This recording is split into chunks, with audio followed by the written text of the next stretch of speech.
Welcome to the Work Smart Hypnosis podcast with Jason Linett, your professional resource for hypnosis training and outstanding business success. Here's your host, Jason Linett. Happy 2024. And yes, I know I am saying that to you in the middle of February. We took a bit of an intentional pause on this program as some other projects were very, very hands-on and very, very labor-intensive. And now they're done. And that's exciting. And as I kind of looked around at what was going on in the hypnosis industry, I made it a point to reach out to one person in particular, who I wanted to be the conversation that then was the reignition, the restart, the kickoff of, I guess we could say, season 2024 and make it sound even more intentional. Yet Paul Ramsay is someone who I've known for a long, long time in this industry. And I'm going to let a lot of this conversation just kind of stand on its own, especially for those of you that know Paul and might have wondered, where did he go? And you're going to hear the entire story. Well, you already heard some of it because I said as a joke, it's like, what if we called the episode this? And he goes, oh, you have to. So that's why we did a very special introduction there together. For those that don't know Paul, I would say that one of the things that stands out the most from him is he's actually become one of the most referenced people on this podcast when different people have been on it going, what was your first introduction to hypnosis? And Paul was the person that they saw. And to hear the shift in his life, the clarity that unfortunate events have brought forward, it's where now he is building out, along with an incredible team, something absolutely awesome with an organization specific around stage hypnosis, which this is episode number 433 of this podcast series. So all the references, all the links that we point to in this conversation, you can find by easily going over to worksmarthypnosis.com/433. That will bring you directly over to the audio player of this episode, as well as the show notes, a full transcript as well, plus the links and details of this incredible project. And while you're there, check out hypnoticworkers.com. One of the big themes of this conversation is that of creativity. And my whole underlying principle of what makes a hypnotist effective is confidence, creativity, and flexibility. We find ourselves surprisingly still in an era at times where there's the dialogue of this technique is good, that technique is bad, or if you're not using this method, you're not going to get results. And as somebody who appreciates good marketing when I see it, it's kind of one of the laziest hooks you could use to say that this doesn't work anymore, when meanwhile, here's all the data that proves it to actually work. Richard Nongard has a great quote on this. He goes, "People put down progressive muscle relaxation. It is one of the most well-researched and proven methods in our industry." You know what's great? Data. Yeah, just putting that out there. So with Hypnotic Workers, it's an approach to hypnosis, which is all about building confidence, creativity, and flexibility. How do we take the different tools and strategies inside of our hypnotic toolbox and build systems for change where now, depending on the person in front of you, you can feel very confident modifying the work in real time based on that person who is in front of you.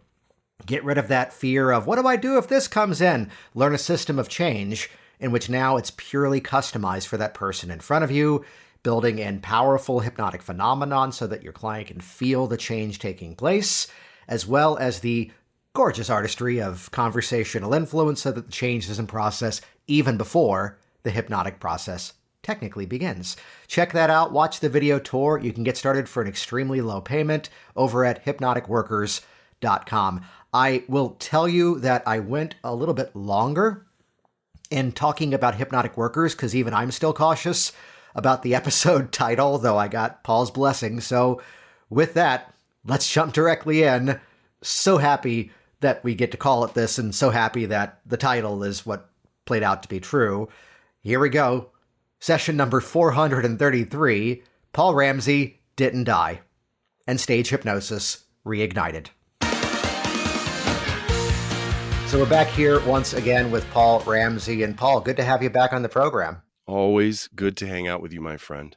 And figuratively and literally, as we got to hang out, what was it, about a year or two ago at that university that was in Tampa? Oh my gosh, Jason, do you know that was like over 2 years ago? What day is it? That was in August of 2021. Now, if I remember, though, that was a bit of an unfortunate timing event. You were doing a show, and I go, that's an hour away. And I drove out. You did two of them back to back, right?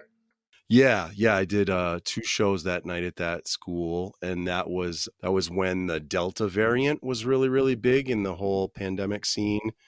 And in the state of Florida, there were individuals who were adamant that freedom is really important and you would not be made to wear a mask. And so the students, they filled the room, and it wasn't a theater, it was a conference room, low ceilings, and they filled the room. It was like, I don't know, 180 people or something like that. And It was weird that they made everybody kiss when they walked in. I was thankful that I was there as a guest. and so they closed the doors, and the windows were closed and the doors were closed, and then we were all just in there breathing on each other. And then they emptied out that first show and then brought in 180 more and filled the room again, and we did it all over again. And yeah, 4 days later I was like, I don't feel so good. So that was a pretty unfortunate. It literally almost killed me, because I had been diagnosed just 3 weeks before with multiple myeloma, and the combination of the two just completely overwhelmed my immune system. And I went from the doctors telling me, "Oh, you're 47, and we caught this early, and you didn't even have symptoms yet. We just caught it on your blood screening." And they were very optimistic, and I was like, "Okay, let's go, let's." And then 3 weeks later, I get that, and it took me a month to feel like I was starting to come through it. And then like my back really started to hurt. I mean, really hurt. My back was just killing me. And I started losing, I had no appetite, I couldn't eat. And so I went in to check in with my oncologist and say they were waiting for me to get through the COVID to get me back in and start on treatment and stuff. And they ran another blood test, and she's like, "Yeah, your kidneys are failing and you need to go in the hospital immediately, or there's going to be some pretty serious issues." And I was like, what? Like, a month ago you told me, like, we caught this. She's like, "Yeah, that was a month ago." And I was like, "Oh." So I came very close to not being with us anymore. My back hurt so bad because the cancer was pulling the calcium out of my bones, and my L5 vertebra broke under my own body weight. It compressed. So I had a broken vertebra. My kidneys were failing. I tore my left rotator cuff just going to sit up one day, but just pushing with my left arm to sit up, because again, all my tissues were breaking down and coming apart. They did a bone marrow biopsy, and 95% of my bone marrow was cancerous at that point. It was really bad, but I'm still here. So it all worked out. I love the fact that you're here. Thank you. It's nice No, that to was be here. where Yeah. it was. Here's everything going on in the world, and then there were a few of us you shared that news with early on. And what I tend to almost want to ask here more than anything else is like, what's going through your mind as here's the journey of doing stage and everything else that you do, and here's where we were kind of on this upward swing of, hey, we can get back to normal again. Like, what was that? What was that like? It's such an interesting, the whole thing is really fascinating to me. I was at a point in my entertainment career where I was getting pretty frustrated. The other cultural changes that were already occurring, and I should explain for people who don't know me, I've been doing stage hypnotism for 20 years. I primarily work in the college market, and what I was noticing was attendance was plummeting. I mean, just absolutely plummeting. And on top of the attendance being lower, the students who were coming were not as engaged emotionally in the show. They're very passive. These students consume their entertainment much more on the inside. Well, I'd give a correlation. Tell me if this is lining up. That early on, the interest was magic. I paid my way through high school and paid my way through college doing close-up sleight of hand magic at a theme park. But before that, I, at one point, was doing the kids' birthday party circuits. And one of the things I learned early on is like, hey, if they're the 5-year-old, the 6-year-olds, you kind of need to teach them how to be an audience. That's something that they're not used to because they've never seen it before. And here's where information at our fingertips and the desire to. One time I'm walking through the Smithsonian when we used to live in Virginia area, and I just felt the urge to say to the kid walking through the museum and not even looking at the stuff, but looking at it through the phone, going, "You're never going to watch that." But it was amazing because he goes, "Oh, yeah." And he put it away and was then like looking at the stuff, which Yeah. I don't Yeah. want to say kids today, but it seems like that's a trend that's why there's so many comedians. I mean, Dave Chappelle was one of the first ones that became very vocal about the whole system where you go to see his show and you're zipping up the phone in a bag so people can't use it during the show. And it's not because, oh, we don't want you posting it on the web. That's a tiny part of it. It's more, hey, they're in the room. We want them actually observing the show. That's why we're here all together. Yeah. And it's interesting is again, 20 years, I've been doing it long enough. I've seen it change even in that way. Like I remember getting to this point where phone usage was just skyrocketing, right? And I remember having nights where I would do my show, there'd be 400 or 500 people in the audience, and it would be like a rock concert. You just see all these glows out in the audience. And I was like, what is going on? Like it was so strange. And then that actually went away. Like the usage and like the way people that went away, and it became a much more subtle, like a phone would just come up for a moment and then it'd go back down. And I think that's more the way people do it now. Whereas for a few years, there were some students who that phone came up at the beginning of the show and it stayed up until the end of the show. But I think the bigger thing is that beyond the live entertainment moments, in their streaming entertainment moments, their actual processing of information, of entertainment, is so much more internalized. So when something funny happens, they kind of, when you're sitting at an airport or on a public transportation or something, and you don't see a lot of people just dying laughing out loud, right? They have an understanding that I'm in public and I shouldn't do that. I think that's really carrying over to the way they react to live entertainment now, because I have bits that I've kept in my show because they just kill so much for years and years, for over a decade. I have a few, right? And then I try to rotate the other stuff around those. And I got to this point right before the pandemic where I was doing these classic bits that I used to get, just sometimes I would get like huge rounds of applause for, and it would be like, and I was like, am I bombing right now? Like, what's going on? And it was, but then at the end of the show, they would come up and thank me, and they were like, that was so great. Thank you so much. I was like, you were in the audience, right? yeah, I was like, you were at the show, right? Like, here's the important part, and I'm yeah. just going to talk over you just for this one moment, because just so that way no one misses the part where I go, Paul Ramsay, this is where you're a genius, because you were doing a program that forced the interaction because you were having them actually vote in real time on what happened next in the program using an app on their phone. So you gave them something to do. Yeah. Thank you. And I still do that. And yes, that there's another, and that reminds me, Jason, I was just talking with another colleague yesterday about this, is the software graphs out the voting as it's coming in real time. So the graphs, when there's a highly contested thing, it seesaws. You know what I mean? Like the graphs kind of have a seesaw effect. They go back and forth and back. And I could have never seen this. I wanted the interaction. I wanted them to feel like they were really involved in the show.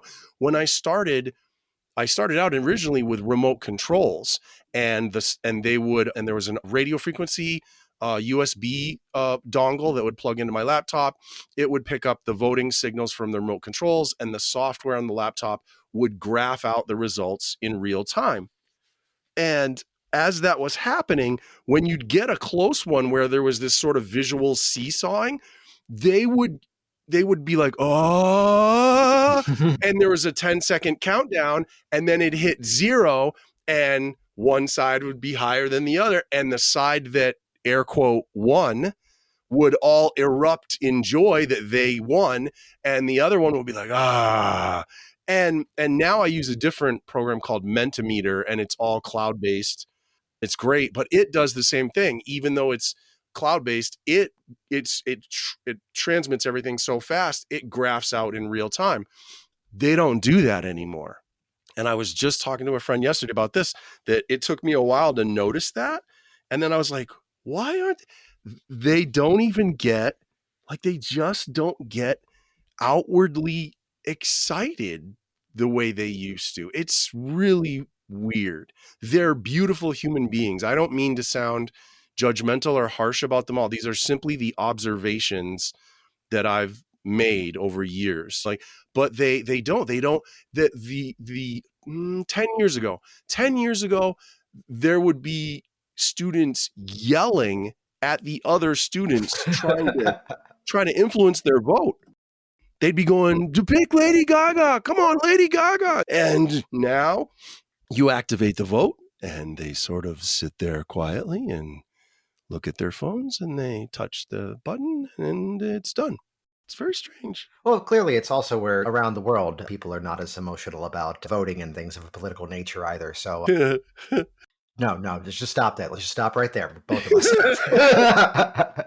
I've known you for a while. I'm going to say, it's like, if there's a Paul Ramsay moment that I can call out here, it's the fact that talking about what you've been through with your health and what was that like, and it goes to, here's what I'm noticing as the audience. And as I see what you're doing with this International Stage Hypnotist Association, it's about how do we level things up? How do we build a better dynamic? How do we improve things rather than just the classic one school of thought, one way to do it? Oh, it's not the same as it used to, therefore it's bad.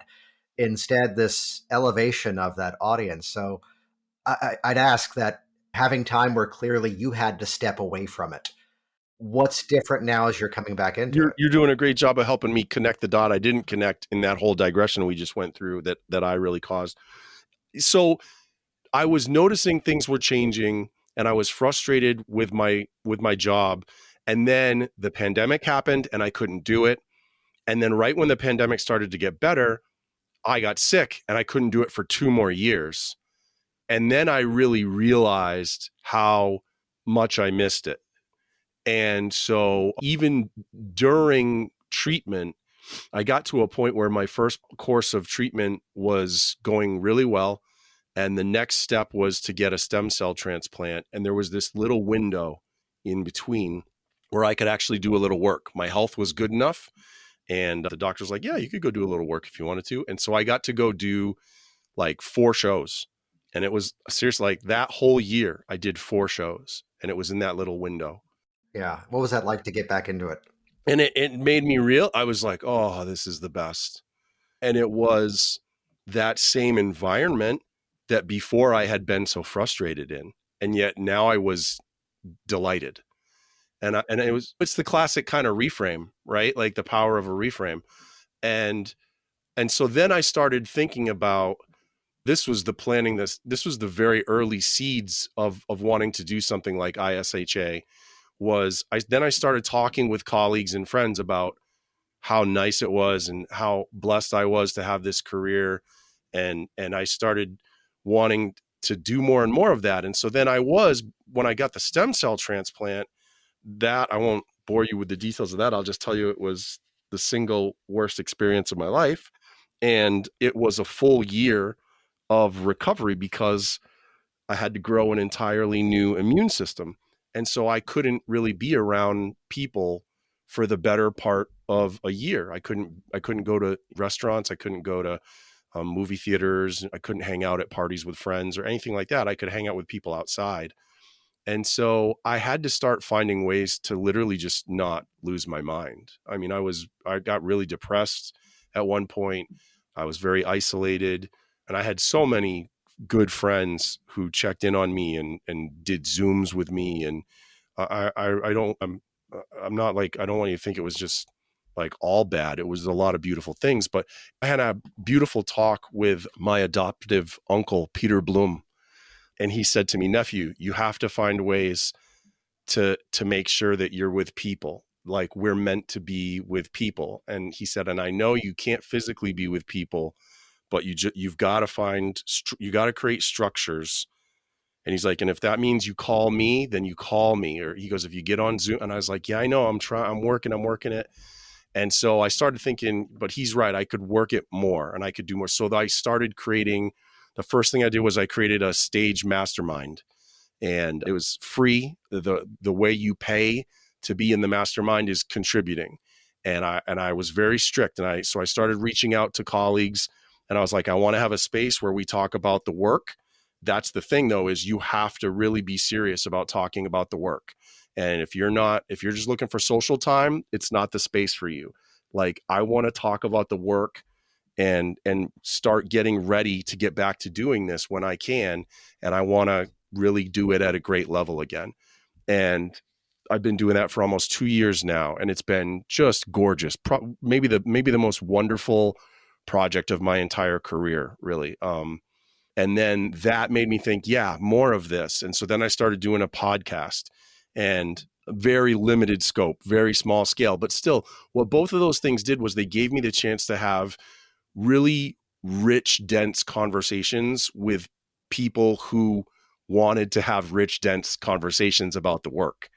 And those conversations brought up certain themes and topics over and over again.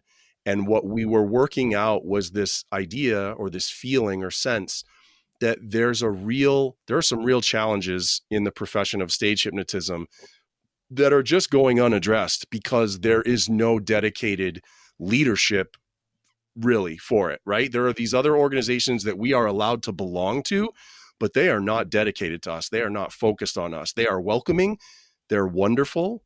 But the reality is they're not focused on what we do. And so the issues that we have, the things that we need to get our house in order around, nobody's pushing for that. And so finally, some of my colleagues and I were like, well, let's just do it. Let's create it. And so that's what we did. Well, to kind of understand that need, like, what are some of those ongoing issues? There are, there's a quality issue for sure. There's a quality issue in stage hypnotism. There are way too many stage hypnotists out there doing almost identical versions of shows that their trainers taught them, and that's the second. There's a real quality of training issue. And I think that the trainers that are not providing the quality of training that need to be, they're good people and they mean well, but they aren't classic. They aren't formally trained educators. Some of them are highly successful stage hypnotists, and some of them are highly successful business people. And I have a lot of respect for them. But in fairness, they're not good teachers. Well, that's where I always look to. I can name people that I know who have trained with you, who we all now know as well. And one of the things that I started to notice early on in really any industry is that, oh, how was that training? And when the feedback was, oh, they were just so giving, they just shared so much value and this, and like all the language was pointing back to the individual. It's like, okay, well, what are you doing with it? What are you doing with it? Versus when you can see that, oh, this person's actually churning out people who are now truly putting it into use. And Yeah. that's, we have some trainers in this business who like to boast, I've trained 1,000 students. And my interior response to that is, well, that's great. How are they doing? And then we have trainers who have not trained nearly as many students in the profession, and their students are thriving, right? They're doing great things. And I think that's one of the things, the quality issue on the performance. side is really the bigger issue, right? Is if we're at this, or we're not at it yet. So I really believe, I'd like to think I'm not usually the smartest person in the room, but I'm no slouch. And I think one of the things I do a really good job of is I pay attention, and I'm always watching and trying to pay attention to what's going on. And I really believe, Jason, we are arriving in the profession of stage hypnotism in the next, I really think, decade at most. We're arriving at a tipping point in which what has happened is you've now scaled up the supply of stage hypnotists while the demand has remained relatively the same. But we're getting the product out there more. And what has happened for the past 100 years is we've been such a niche form of entertainment that almost every night you can go to a show and you can fill the room, and that hypnotist can say to everyone, how many people here have never seen a stage hypnosis show before? And most of the room was going to raise their hand, which meant that you were now pretty much destined to succeed in that room that night, because on pure novelty, you were going to get by, right? But now we've scaled up enough where post proms, grad nights, college orientations, corporate events, county fairs, state fairs, it's out there enough, cruise ships, that the number of hands that would go up is shrinking and shrinking and shrinking. And you're getting to this point where I think it's going to be closer to half the people in the room haven't seen a stage show, but half had. Which on one side of things, I mean, good. Yeah. Oh, yeah. Yeah. Yeah. But half the room now is not going to find you to be an interesting novelty if you're doing that same kind of traditional show that so many other stage hypnotists are doing. And so then those people, if it's their second or maybe third at most show, they're going to leave that venue and go, yeah, so basically, I guess they're all the same, right? There's no novelty anymore. Well, here's the but that I would throw your way, which is that was how I got started in hypnosis, and I unofficially but officially retired myself from the stage stuff in 2017, I think it was, just because there were other projects that were pulling my focus. And I can think back to the experience of a specific school that I was working that I did year after year, and I'm trying to do the thing of, oh, let's make sure it's different than last year. And every attempt I did that was like, oh, you didn't do thing. It's where part of you go to see Jim Gaffigan do comedy, and he's going to come out and do the encore, and just smart man comes out, he does Hot Pockets. Yeah, you want to hear Hot Pockets, you right? Want to hear Hot Pockets. And that was where, for so many years, George Carlin refused to do Las Vegas because, in his words, in Vegas, you're an afterthought. That, hey, we're out here for a vacation. Who's in town? Oh, I know who that is. I'll go see him. And he goes, I don't like that. But then in his later years, it was the split act, which would be some of it was new. And then suddenly, like a rock concert, if the band plays that one guitar riff, everyone knows what song it is. And suddenly Carlin, and I saw him in those years, suddenly goes, you ever notice how baseball is very different than football? And like already huge roar from the audience. So there's a split to that. From an association perspective, though, what does that do to help to shift that narrative and, let's say, prevent against that issue that yes, is growing? Well, I mean, let's go back to Hot Pockets, right? Which is a phrase we have yet to say ever on this show. And I'm so happy. Finally. Thank you, Paul Ramsay. But seriously, can you imagine if Kevin Hart on his Netflix special did Gaffigan's Hot Pockets segment? Like people would lose they'd be like, what is wrong with you, right? And yet we have hypnotists night after night doing the same symphony orchestra bit, The napkins are dollar bills bit. It, sometimes I think, yeah, you go to a magic show and you want to see him cut a lady in half. Fine. But I'm not sure. There's a sort of, you go, yeah, but we can't all just keep running around being like, you're on the beach and you're hot and then you're cold. Like, there's so many of these bits that people are learning in their trainings and then they're taking out and doing in their shows. And again, you go, if we're doing that at scale, Colin Chapman coined the best phrase for it, Jason. He says, there's too many hypnosis cover bands out there. And that's what you go, people, some nights you want to go see the Led Zeppelin cover band. Okay. If you know that this Kiss cover band is the best Kiss cover band, and I'm going to plunk my $40 down, fine. But that's not what we're doing in this business. We're doing it because we don't know how to do better. Mm-hmm. Yeah. Well, let's talk about the association specifically then. And how does that go about in terms of building that awareness, leveling up that training quality? What are some of the steps that are in motion? It's a long-term process, right? It's a vision that we have that's going to take years, but we're starting with continuing education. And you know what? And I'll go one step before that. What we're really starting with is community.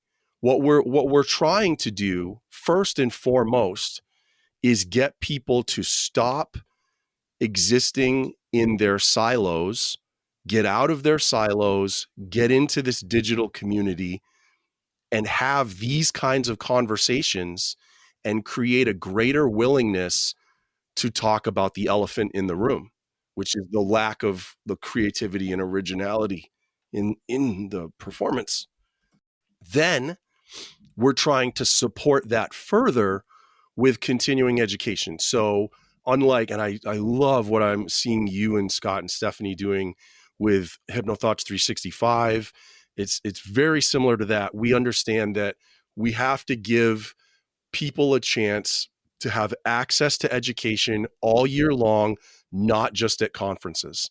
You can't all rest on the one or two times a year that you travel and go to a conference. So we're working, because we don't have the amazing resources of HTL archives, years of recordings.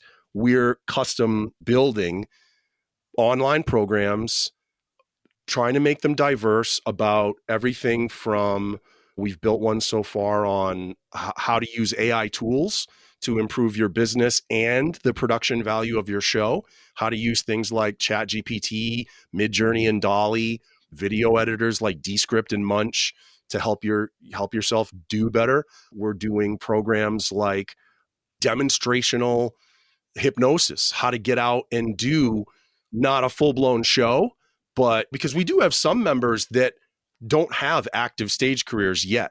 They're aspiring, and we're trying to cover everybody, right? So we're looking at adding things like that. Risk management, we're lucky to have Dale Whittick, who is an amazing insurance underwriter broker. He has, I got to meet him last year. I was the table right next to him. Yeah, you met Dale? Okay. Yeah. Dale has a designation. It's like CPCU or something. He's got a designation that's like only 3% of people in the business have this designation of how knowledgeable he is about insurance. And he's on our advisory board, and he's helping us work on how do we help hypnotists mitigate their risk when they're doing shows. There are a startling, well, I shouldn't say a startling number. That's not accurate. It is startling to me that the majority of claims against stage hypnotists now are not for physical injury. They're for emotional distress. I always used to be really focused on keeping my people physically safe on stage, and I still am, of course.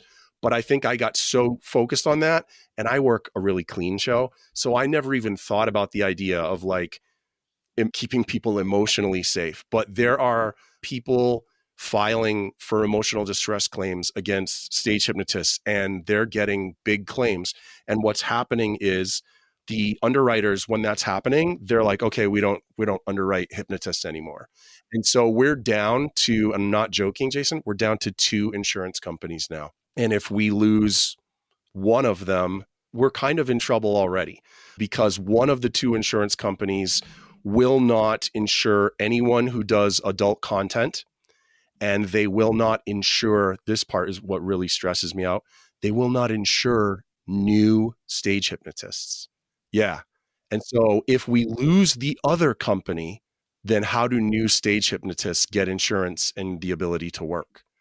And the other company, they do insure, they charge a much higher premium, but they do insure adult entertainment hypnotists. And I just don't think that's going to last, because that's where the claims are coming from. They're coming from sexual content, suggestions, hypnotic orgasm, stuff like that. And there's just, those claims are going to continue. And so that company is eventually going to go, they're going to go, all right, we need to wash our hands of this. And then there's going to be a bunch of hypnotists who will not be able to move to the other company, because if you did it before, you can't say, well, I used to do it, but I won't do it anymore. They're like, no, if you did it before, you'll do it again. That's their philosophy. They're like, someone's going to offer you a big enough payday that you'll go, okay. So they won't take you.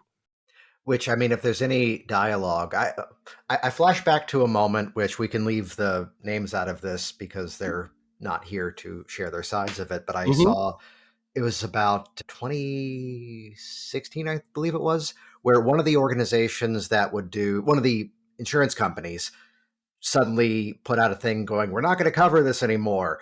And then someone goes, what if there was a safety course? And then there was this controversy in the industry because suddenly one person did the safety course.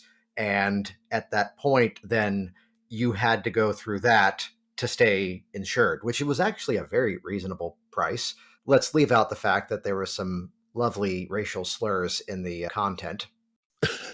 Oh man, you and I are going to have some conversations after we stop recording here. No, but aside from, let's say, quoting the wrong person in one specific section, I'm like, really?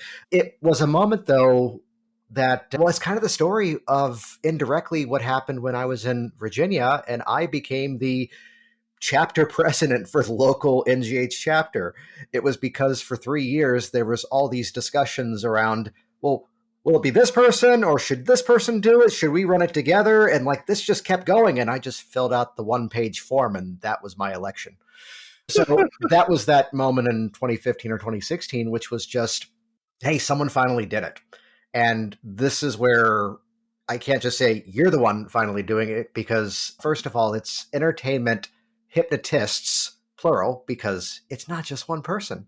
I know it was probably because entertainmenthypnotist.com wasn't available, but entertainmenthypnotists.com is the proper place to go because it's a community movement as opposed to something that, I mean, I mentioned that moment back where it was wrongly said that, oh, this person just wanted to own the monopoly on it.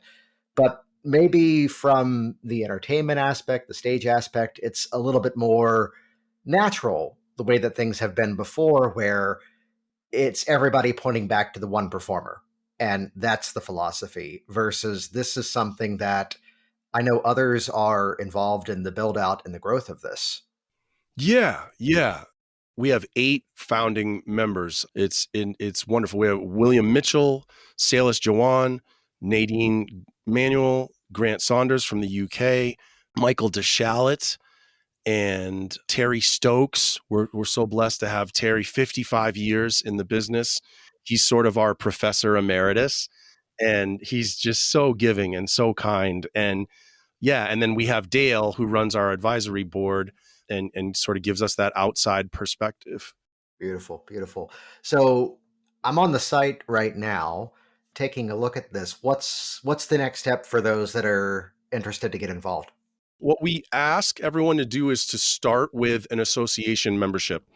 Our philosophy was we wanted to start with, you pay for one level of membership, and we don't ask you to ever upgrade or upsell to any other level of membership, but we do have a higher level of membership. So what we're trying to do is we're really trying to break away from the common professional model in our profession of like, if you want more, you got to pay me for more, right? You can take this first training with me, but if you want to learn more, you got to take the second. And it's like value ladders, right, Jason? Like, we don't want to do value ladders.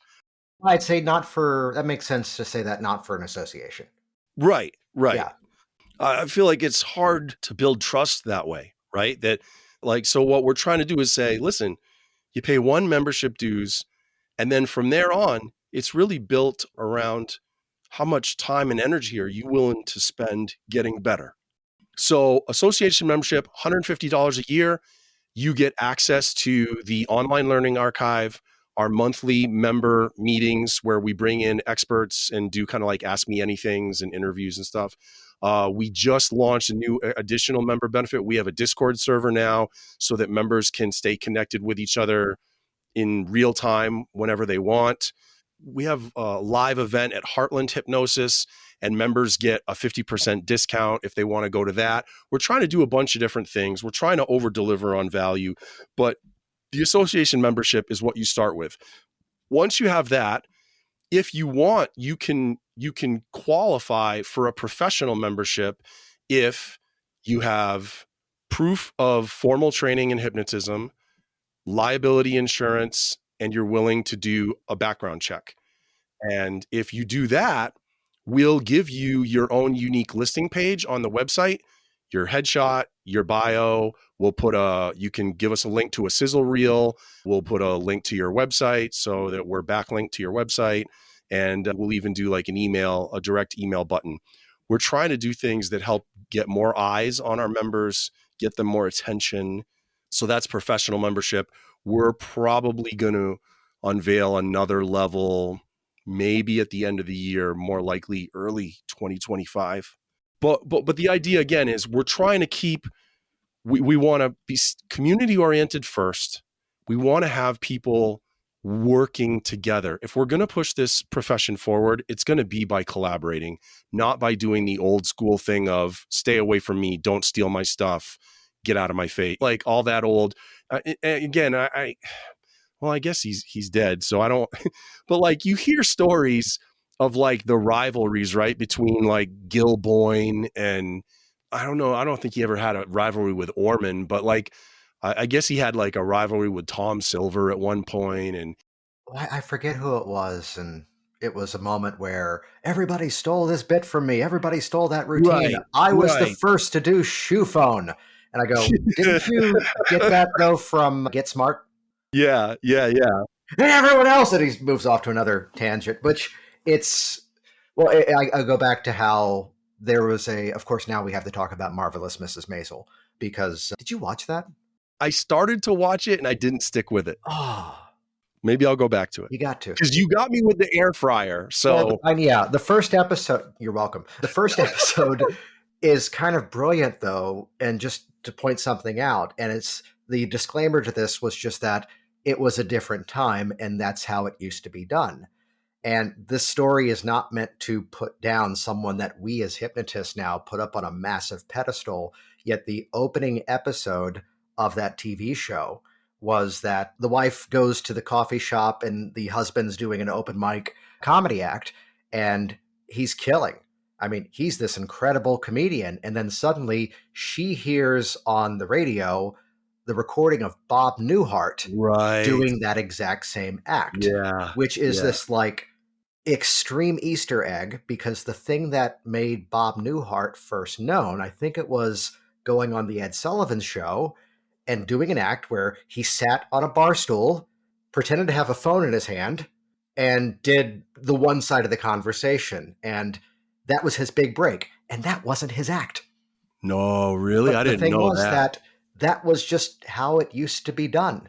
And nowadays, the only extreme would be where we have to say Carlos Mencia, but where it became known that you don't just take someone's bit, you don't just take someone's material, but there used to be more of the negotiation. And this is kind of where comedy had a boom in the 80s and then kind of leveled out in the 90s, which is a very similar arc to what we've been talking about, where it would be, hey, I'm opening act. Hey, I'm doing airline food. Is that okay? The headliner goes, oh, I'm doing airline food, but I'm not doing anything about Reagan. Oh, I'll take Reagan.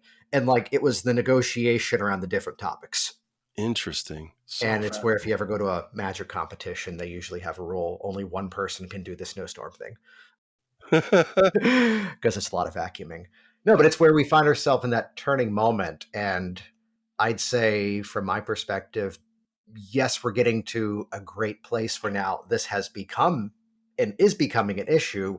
And the fact that now something of this nature is forming specific to it right now, I can't think of more perfect timing, which this is episode number, hang on, 433. So the links that we've been talking about, if you go to worksmarthypnosis.com/433, we'll just make that point over with all the details for entertainment hypnotists, plural.com. Paul, I'd ask you a question to kind of bring this all together. And it's not really a question, more of a fill in the blank. And I'm kind of bringing this up from the angle that, let's put it out there. There is a segment of the audience, and I know this after doing roughly 432 of these up until now, good to have you here for 433, would be that there's a segment of the audience that probably didn't listen this far because, simply put, it was about stage hypnosis. So from your perspective, when I first got involved with hypnosis, I thought stage hypnosis was, fill that one in. And then after these years, I now realize. How would you fill in those gaps for us? Well, when I first got into hypnosis, I thought stage hypnosis was awesome. But as time went on, I came to realize there are very good reasons for why many of my colleagues don't think so. And again, that's why I believe the work that we're doing at ISHA is really, really important. We have to do better. We have to represent ourselves better. And I think if there are entertainment hypnotists listening to this and that sort of pushes your button to hear me say that, I would ask you to sit with yourself and go, why did that why do I feel icky about that? If you know you're doing quality work, what I said shouldn't bother you at all. But I'm telling you, there's a lot of work and a lot of improvement to be made in our profession. And we want to help that, not simply stand over our peers and go, you suck. Like, that's not what we're looking to do at all. We want to get people in the room together, whether that's literally or digitally. And we want to say, how can we really start helping each other? And I think, to go back to what you said a moment ago, Jason, I think the timing is perfect. I think there are more good-hearted hypnotists in the business now than there have ever been. I think there are more people who have their egos in check and understand that they can be completely successful while helping other hypnotists be completely successful. And so I'm tremendously optimistic about the potential for us to bring the art form forward, and in doing so, help the rest of the profession look better as we move away from the old kitschy stuff and inappropriate stuff that happens sometimes, and get the art form to move to a place that's really highly entertaining and at times inspiring to other human beings. Hey, it's Jason Linett once again, and as always, thank you so much for interacting with this program, for reaching out to our incredible guests as we have them on this program. Reach out, say hi to Paul. He is awesome and so good, as the title is, that Paul Ramsay didn't die. This has been session number 433. If you go over to worksmarthypnosis.com/433, what that will do is bring you directly over to the show notes of this week's episode, where you can find the links, the resources, all the references that we've made. And while you're there too, head over to hypnoticworkers.com. Confidence, creativity, and flexibility. How do you go into your process and customize to your client in real time easily? Hypnotic Workers will show you the way. Check that out at hypnoticworkers.com. Thanks for listening to the Work Smart Hypnosis podcast at worksmarthypnosis.com.